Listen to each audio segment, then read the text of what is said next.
year into the pandemic, our understanding of COVID-19 continues to expand. One of the key things that experts found out is that patients who have recovered from the virus may experience persisting health problems that can last for months. The experts refer to this health condition by different names, such as long COVID, long-term COVID, chronic COVID, and post-COVID syndrome. Patients with post-COVID syndrome are commonly known as the long haulers. In this 5-part video, we'll be tackling post-COVID syndrome in detail. Ano ba ang post-COVID syndrome at ang mga sintomas nito? Gaano katagal bago gumaling ang mga sintomas? Sino ang maaaring makakuha nito? Ano ang gamot sa sakit na ito? At paano natin maiiwasan ang pagkakaroon nito? What is post-COVID syndrome and its symptoms? Ayon sa Center of Disease Control and Prevention o CDC ng Amerika, ang post-COVID conditions are a wide range of new, returning, or ongoing health problems people can experience 4 or more weeks after being infected with a virus that causes COVID-19.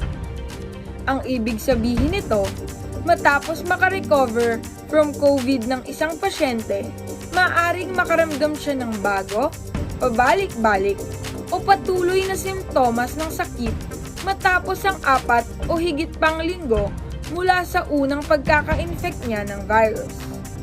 Sa report na inilabas ng National Health Service o NHS ng UK, ang ilan sa mga kadalasang sintomas na maaaring maramdaman ng mga long haulers ay ang mga sumusunod.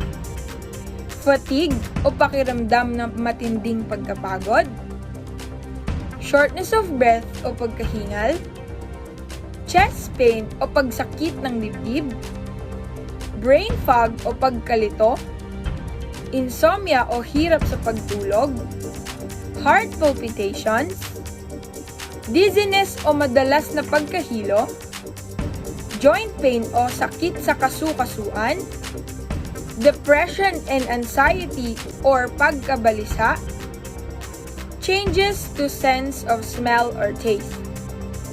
Bukod sa mga sintomas na ito, ayon sa Johns Hopkins Medicine, ang mga pasyente na nagkaroon ng severe COVID may experience multi-organ effects or conditions over a longer time with symptoms lasting weeks or months after COVID-19 illness.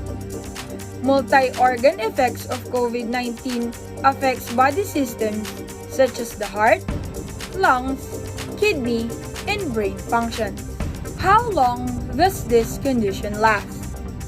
According to Dr. Janet Diaz of the World Health Organization, wala pang malinaw na kasagutan sa tanong kung gaano katagal bago gumaling mula sa post-COVID syndrome. Some claim that the condition may last for 3 months, while others say that it can potentially last up to 9 months. This only goes to show that more studies are needed to be done for us to fully understand post-COVID syndrome. Who is at risk of developing post-COVID syndrome?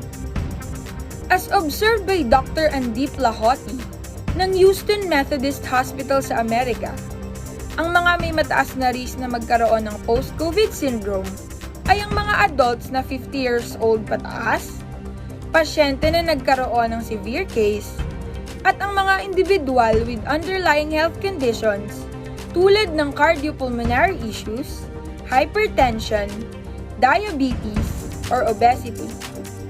Hindi naman sumasang-ayon ang datos na inilabas ng Johns Hopkins Medicine ukol sa risk factors na ito.